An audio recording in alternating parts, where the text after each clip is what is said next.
কত গান শুধু কোত মারে কত গান। আগে এক সময় দেখতাম জিকির করতো কি, আচ্ছা বলেন হ্যাকু কি, এটা কি, এটার অর্থ লাগবে না, অর্থ থাকতে হবে না শব্দের, এটার অর্থটা কি? পরে দেখলাম কিছুদিন পরে আবার নতুন জিকির কি। এখন আইসা নতুন করে আবার একটা জিকির আমদানি হয়েছে ময়মনসিংহ এক রেজবির পাগল থেকে, এমন ভাবে জিকির করে মনে হয় যেন বিদ্যুতে ক্যাতকুত মারে। কেমন জিকির করে জানেন? কি আমার বলেন আপনি, এগুলো কোন সুস্থ মানুষের কাজ, কোন শিক্ষিত সচেতন দায়িত্ববান মানুষের কাছে সম্ভব? এটা এই বলেটা কি? সবকিছুই তো কেরামান কাতিবিন লেখে, লেখে না লেখে না? এরা যখন এগুলো কয় কেরামান কাতিবিন লেখে নাকি না লেখে নাকি আমারে বলেন, কোন শব্দ দিয়ে কি লেখে? আমার তো মনে হয় কেরামান কাতিবিনও বিপদে পড়ে, আল্লাহ এ হালার বুতে কয় কি আর আমি লিখ মুটা কি। আল্লাহ আমাদেরকে হিদায়াত দান করেন। জিকির করব কার? আরো জোরে বলেন কার? সারা জিন্দেগি যদি পীরের নামের জিকির করেন এক 4 পয়সার দাম নাই, কিন্তু আল্লাহর নামে একবার জিকির করেন দেখেন কত দাম। দাম আর সিজদা তো নবীর পায়েও দেওয়া যায় না, তোর পীরের পায়ে কেমনে দেস? মাজারে কেমনে দাও? বাবার পায়ে গিয়া সিজদায় লুটিয়ে পড়ে আর বাবার নামে জিকির করে। মুর্শিদ মুর্শিদ যে করছে জপ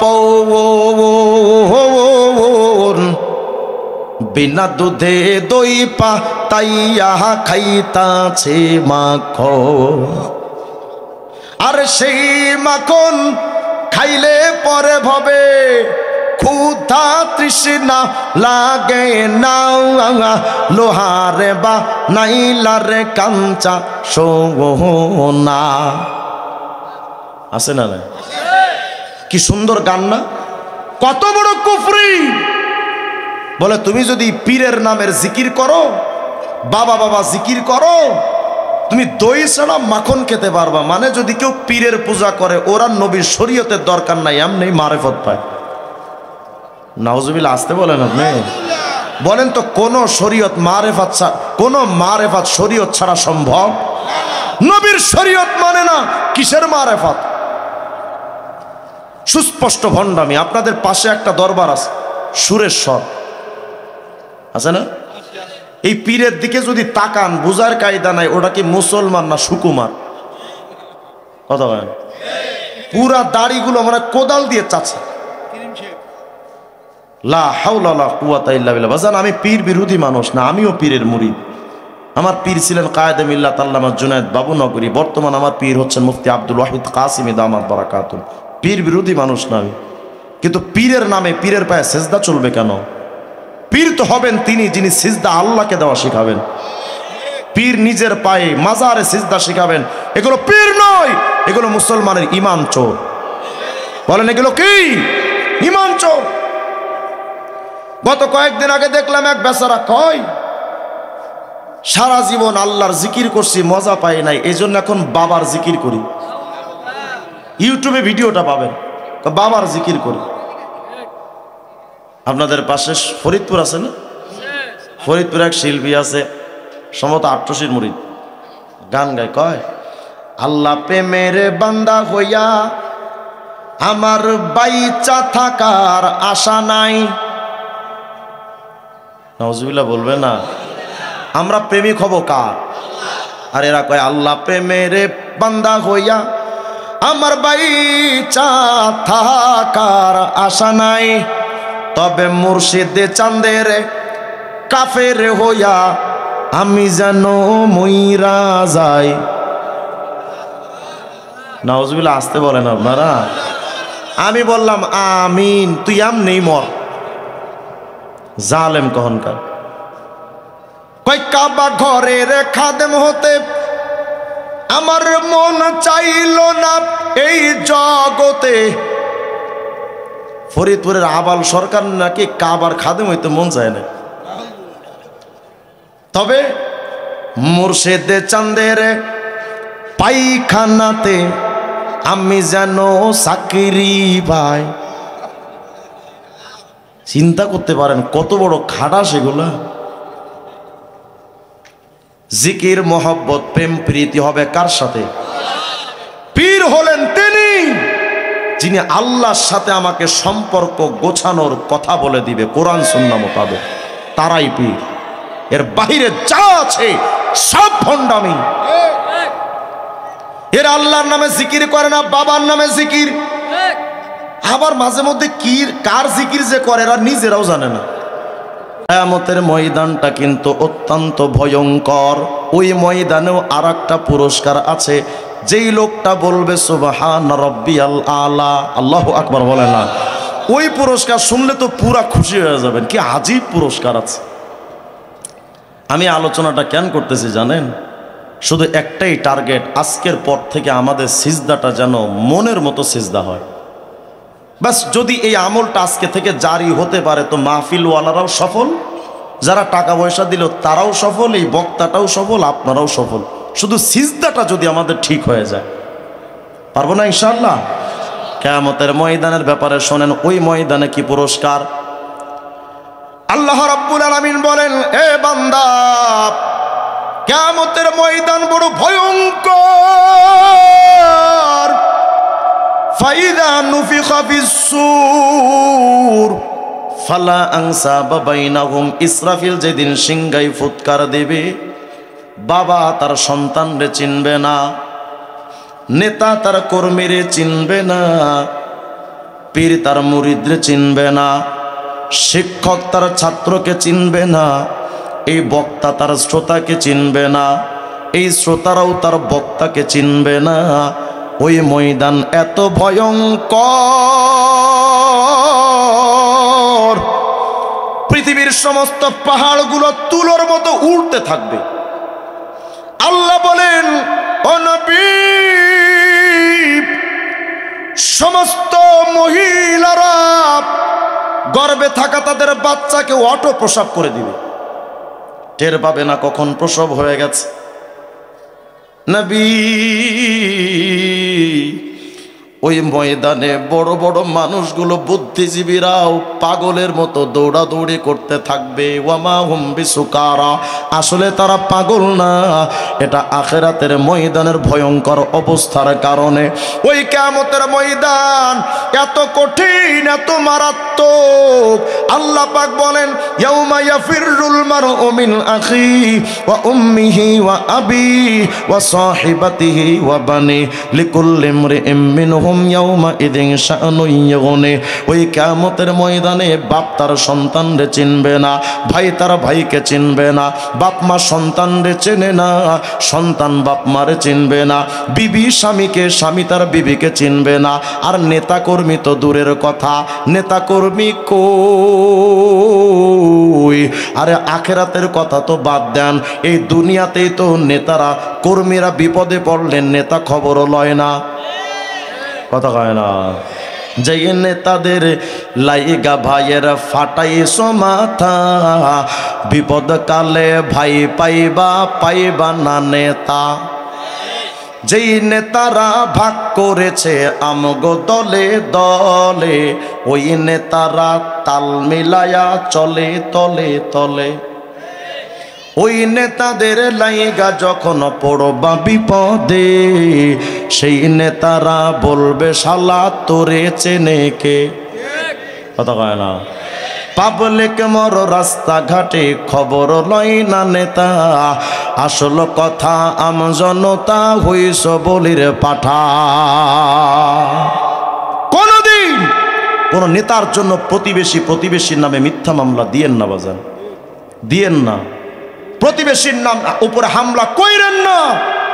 আপনার মৃত্যুর পর ওই প্রতিবেশী আপনার কবর খুঁড়তে যায়, ওই প্রতিবেশী আপনার জানাজায় দাঁড়ায় বলে, আল্লাহ আমার এই ভাই আমার অনেক জুলুম করছে, আল্লাহ আমি মন থেকে মাফ কইরা দিয়েছি, আল্লাহ তো মইরা গেছে, আল্লাহ তুমিও মাফ কইরা দিও। বলে না বলে না?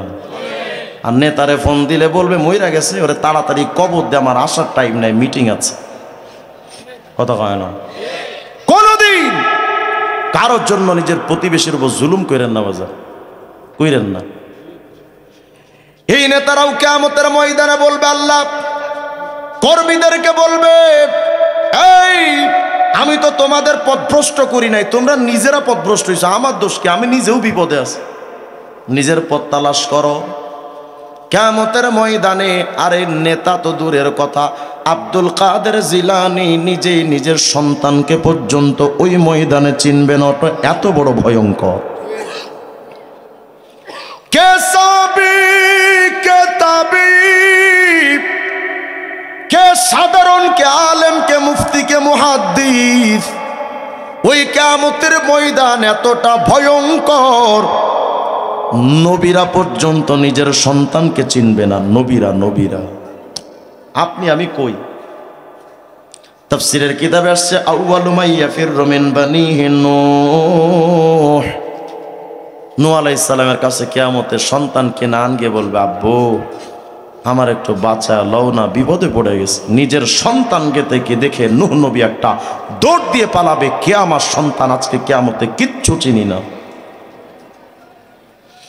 নিজের স্ত্রীকে দেখে, আউয়ালু মা ইয়াফিরু মিন ইমরাতিহি লূত, নিজের স্ত্রীকে দেখে লূত নবী একটা দৌড় দিয়া পালাবে, কে আমার বিবি, আমি কিচ্ছু চিনি না।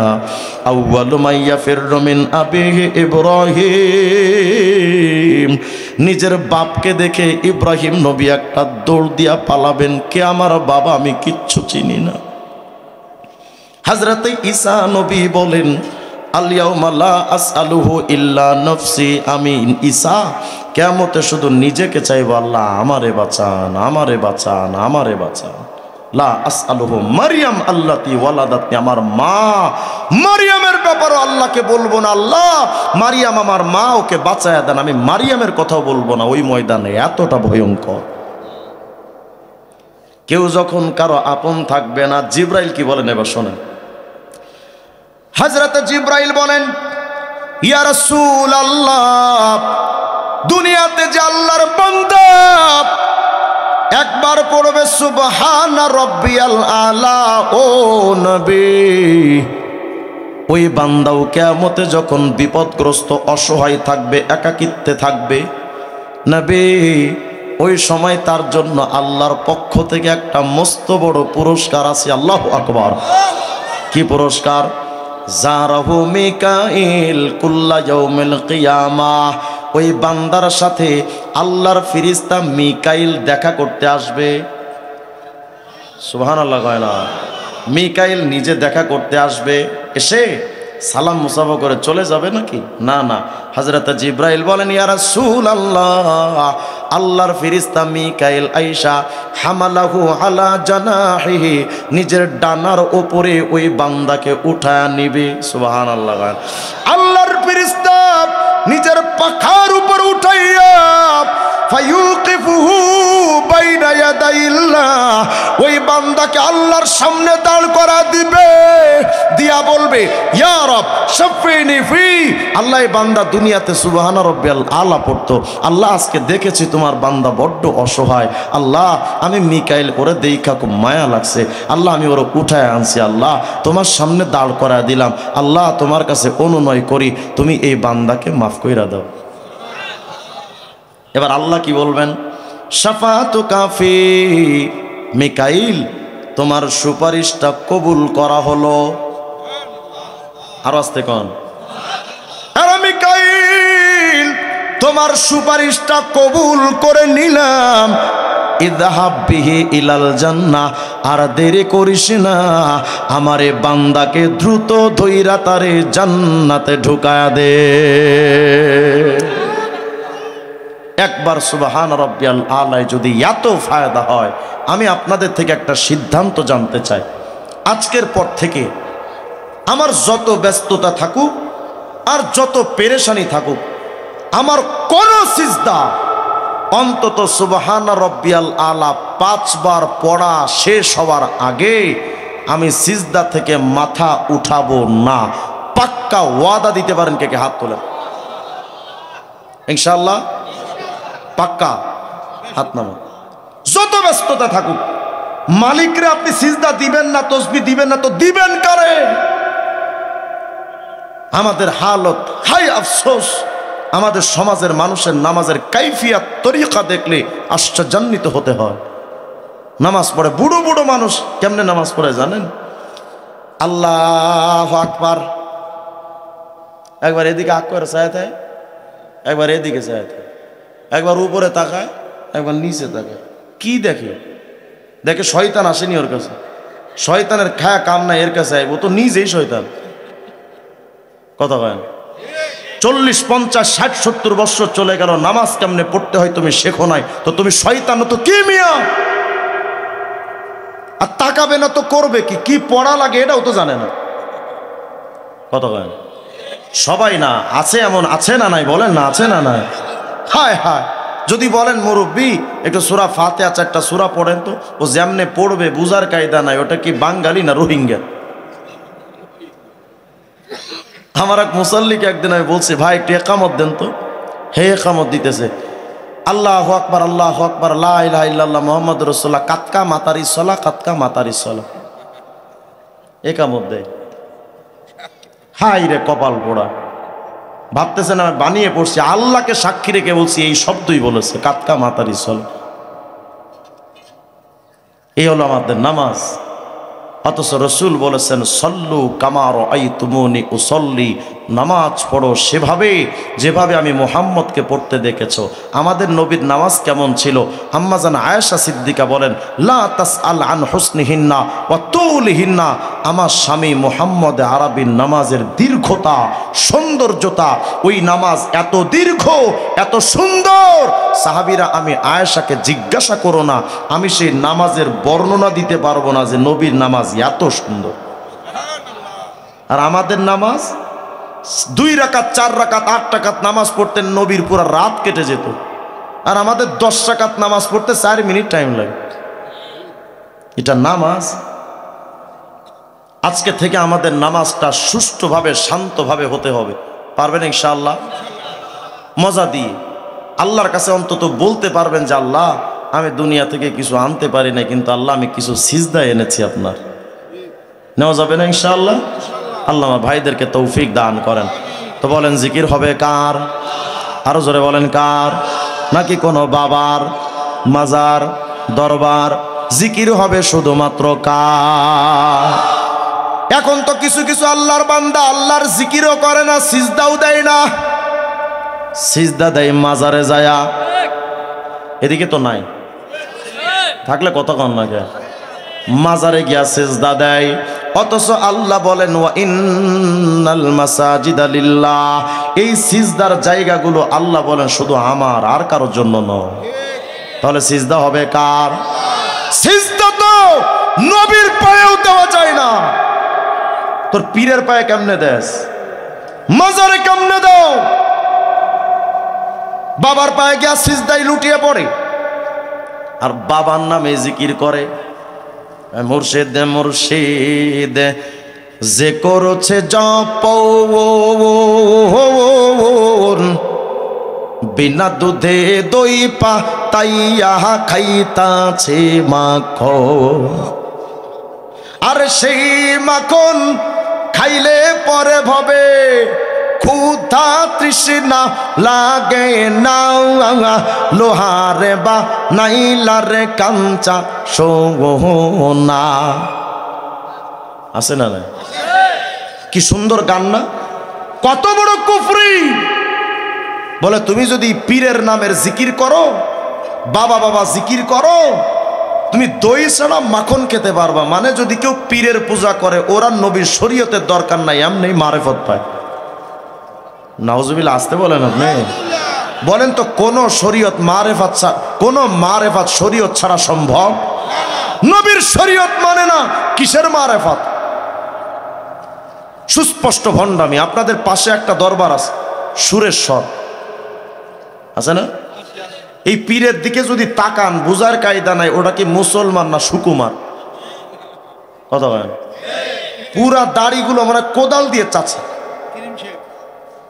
লা হাওলা লা কুওয়াতা ইল্লা বিল্লাহ। বাজান আমি পীর বিরোধী মানুষ না, আমিও পীরের মুরিদ।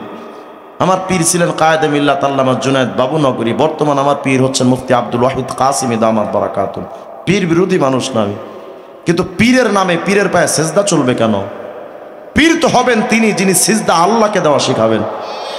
পীর নিজের পায়ে মাজারে সিজদা শিখাবেন, এগুলো পীর নয়, এগুলো মুসলমানের ঈমান চোর। বলেন এগুলো কি? ঈমান চোর। গত কয়েকদিন আগে দেখলাম এক বেচারা কয় সারা জীবন আল্লাহর জিকির করছি, মজা পাই নাই, এই জন্য এখন বাবার জিকির করি। ইউটিউবে ভিডিওটা পাবেন, বাবার জিকির করি। আপনাদের পাশে ফরিদপুর আছে না?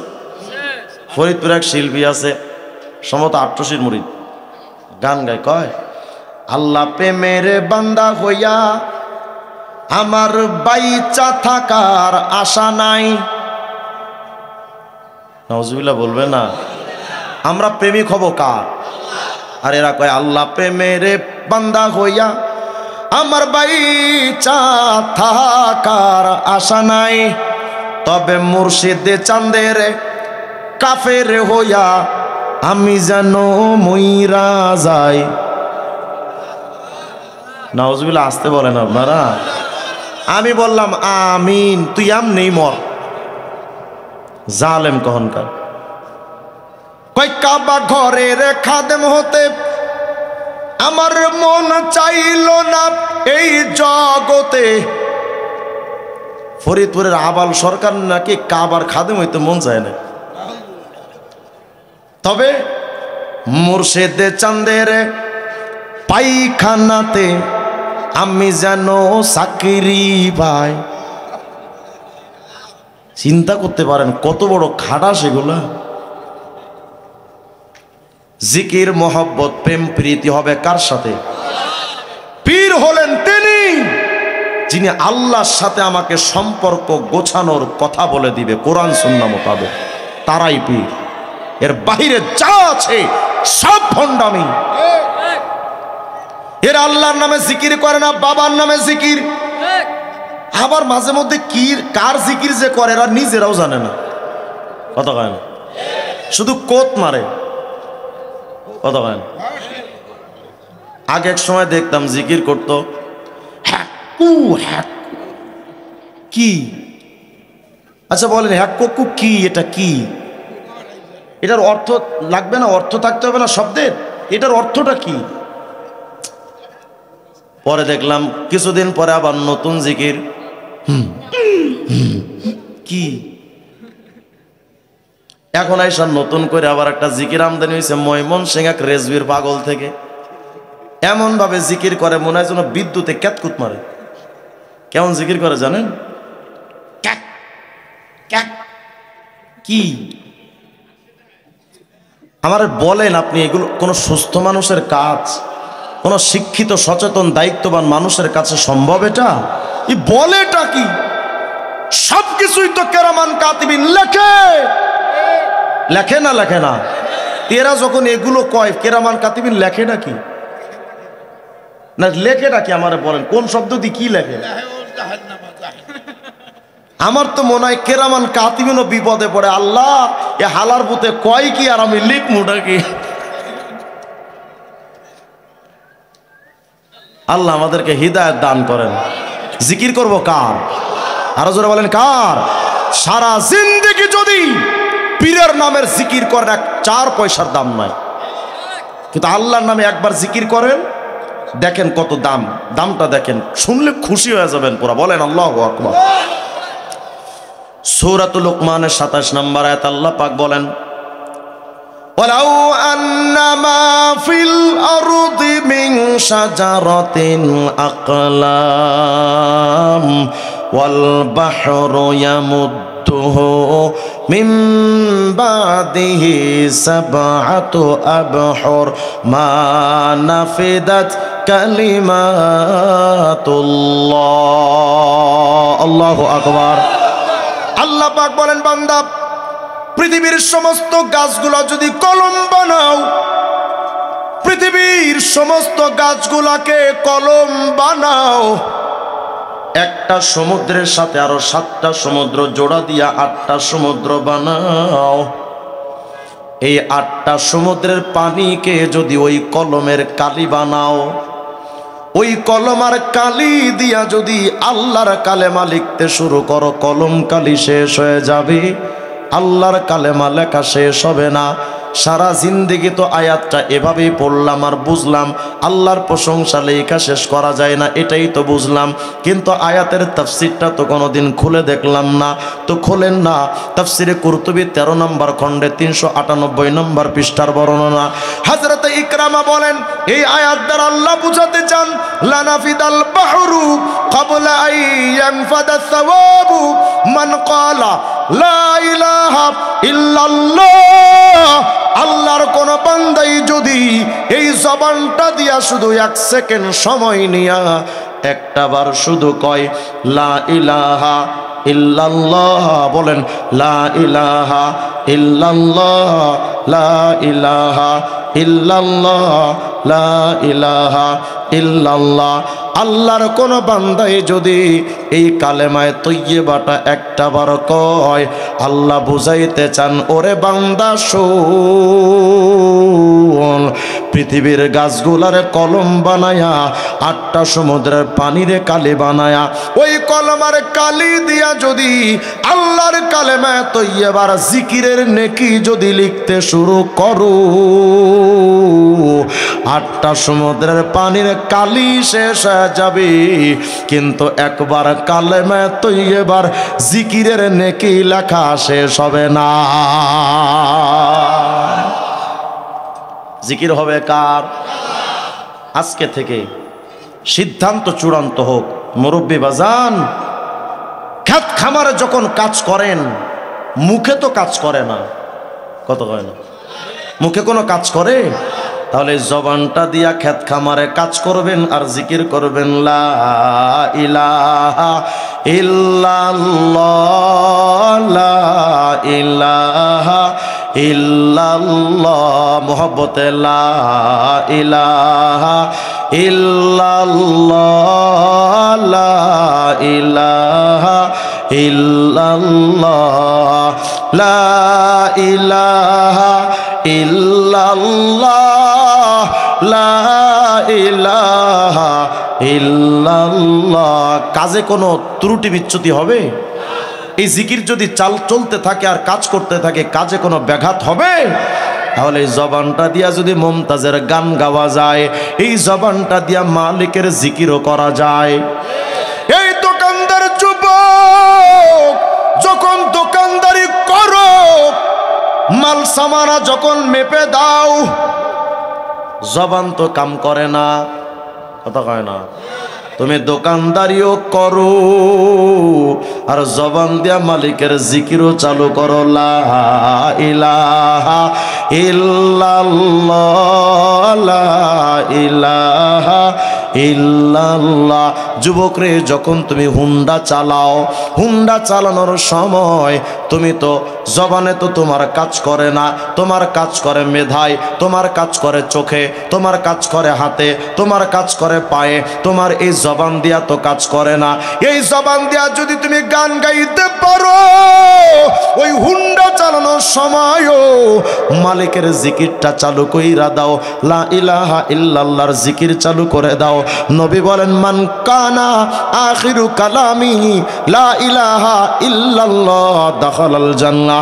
এই হালতে যদি তোমার মরণ হয়, নবী বলেন ডাইরেক্টলি যুবক জান্নাতে হাজির হয়ে যাবে।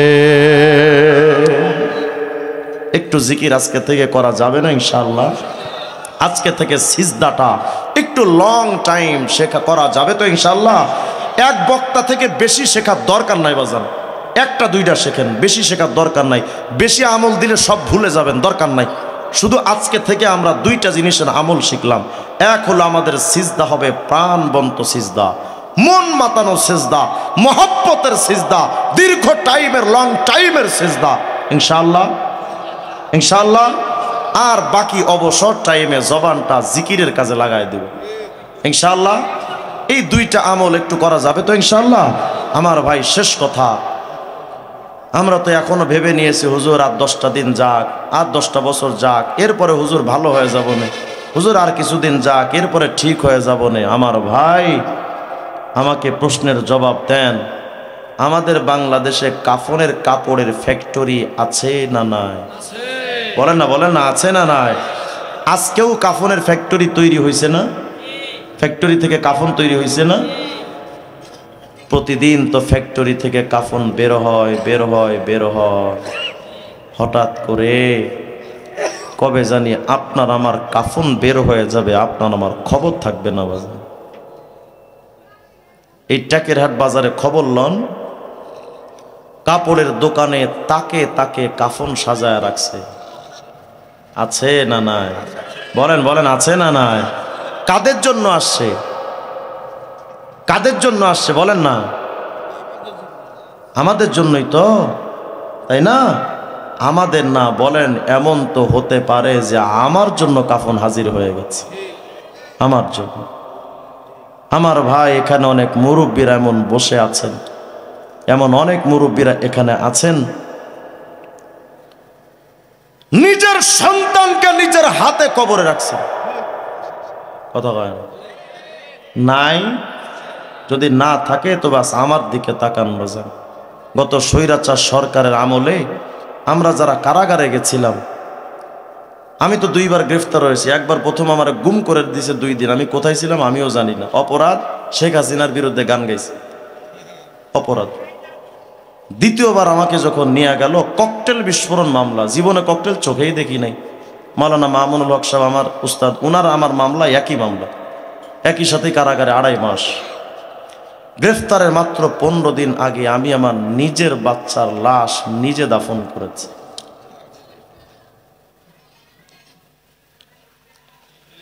আমার বাচ্চার কাফন আমি নিজের হাতে কিনেছি। আমি যখন আমার বাচ্চার কাফনের কাপড় হাতে নেই, আমি আমার মালিককে তখন বলতেছিলাম, আল্লাহ, আমার বাচ্চার কাফন তো আপনি আমার হাতে তুলে দিলেন, আমি তো জানতাম না যে এই দোকানে আপনি কাফন বানায় রাখছেন। এমন তো হতে পারে, এমন তো একদিন আসবে যেই দিন আমার কাফন আপনি তৈরি করে পাশের দোকানে রেখে দিবেন, কিন্তু আমার খবর থাকবে না। ভাইরা, আজকে যখন বাড়ির দিকে যাবেন, ছোট্ট একটা আমল করে যাবেন।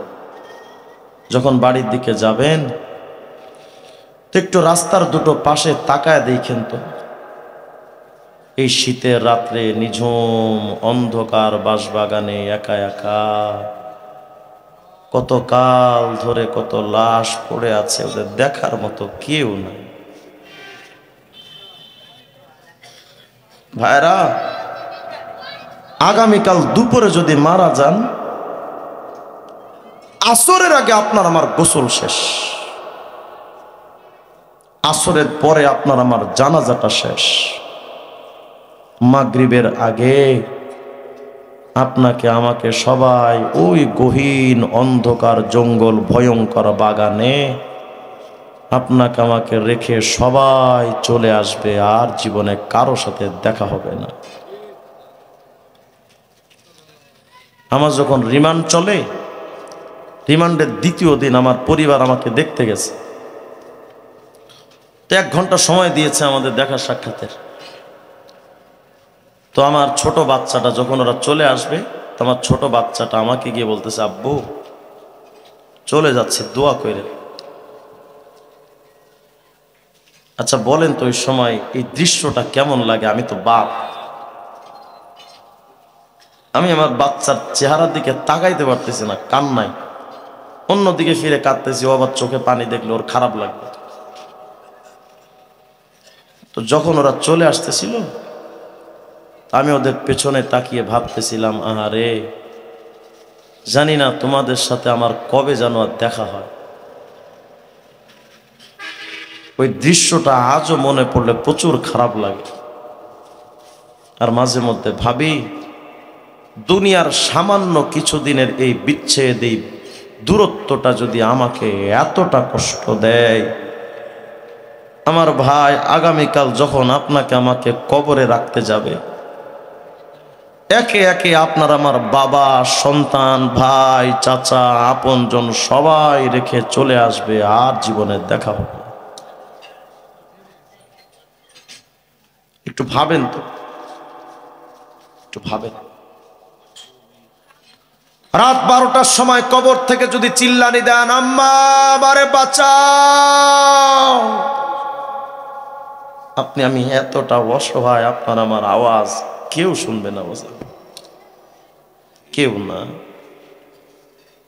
আপনি আমাকে বলেন, কোন সাহসে দাড়িটা কাইটা কবরে যাচ্ছে? কোন সাহসে? নামাজটা না পড়া কোন সাহসে আমরা কবরে যাচ্ছি? ওই কবর তো সাদ ইবনে মুয়াজের মতো সাহাবীকেও ছাড় দেয় নাই। আপনি আমি কোথায়? সাদ ইবনে মুয়াজ তো এত বড় সাহাবী, যার ইন্তেকালে ইহতাজ্জা লাহুল আরশ, যার